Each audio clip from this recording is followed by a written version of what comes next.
这个损失，我们查封资产1200个亿，我们从查封所有资产之后，我们每天到现在，我每天的损失是1000万人民币，也就是1年35亿啊。还有比较幸运的事情啊，我提前做了比较准确的判断啊，我觉得这个时代可能是真的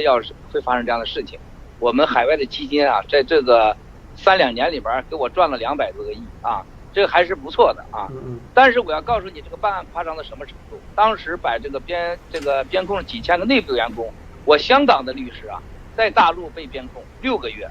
他的母亲92岁了，得了癌症，这个律师也是一夜白了头啊。但是为了维护自己的律师资格，这个也不敢去以香港基本法的权利所谓去维护自己的权益了，就在那忍着。那么后来呢，就是这些办案人员到香港去啊，就是找了所有的律师啊，不但找我的律师，不但还要找我海外的合作伙伴，告诉这人，你知道吗？郭文贵把你人给骗了啊！这个郭文贵现在要被通缉了，郭文贵是什么坏，怎么坏。第一，专案组到香港办案就是违法的。第二个，你要是真办案，你不需要抹黑郭文贵，他有罪你定罪就完了。第三个是更可怕的事情，公司所有公章查封，所有账号查封，连我的信用卡都查封，而且员工不能出境，关键他告诉每个人，你不能跟郭文贵联系啊！你要跟联系，我就把你爸你妈把你给抓了。这就是现在这个傅政华定的叫3绝政策，是要抓这个人的时候，第一，让你绝对的这个财富全给你查封，这就是为什么国内现在很多人有钱往外转移呀，谁不害怕呀？第二个绝，让你所有的这个和你联系的人都要跟吓唬住他，不能跟你联系，断掉一切联系。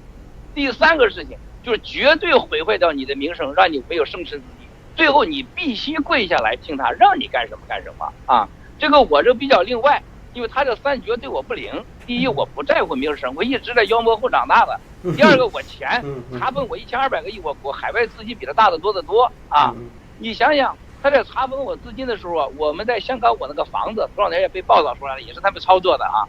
我是12个亿买的房子，贷了3个亿的款，是建行香港分行贷的款，竟然在专案组能让建行违反香港的金融法规，一夜之间决定毁掉合约，马上收钱回来。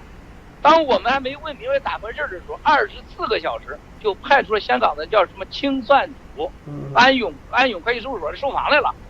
如果我没有钱，这个房子这个东西就被他给弄走了，我马上把3亿还了他，但他这个没动。还有我在香港的中资银行开的账号，所有的钱都不能动。他在香港，他毕竟还是香港，他不跟你说理由，他说哎呀，我们有各种这个查询啊，什么不能把钱给你动。所以你看这个专案组啊，完全没有任何法律，没有任何法规，在香港海外所谓的准则都没有。第二个，刚才我说的员工被残害这个啊，我刚才说的只是一部分，我们的被打断腿的保安和被打得满地上爬的那些女孩子们，现在我可以说，今天我为什么站出来，绝大多数的原因，我一定要为他们讨个公道，因为好几个女孩子基本上已经精神崩溃了，现在有点精神不正常。而且大部分人被他们给要求离职。你听说过哪个国家的办案人员公安去住在我们公司啊，10几个人在我们公司又吃又喝，然后每天把员工弄到房间来，弄得鬼哭狼嚎的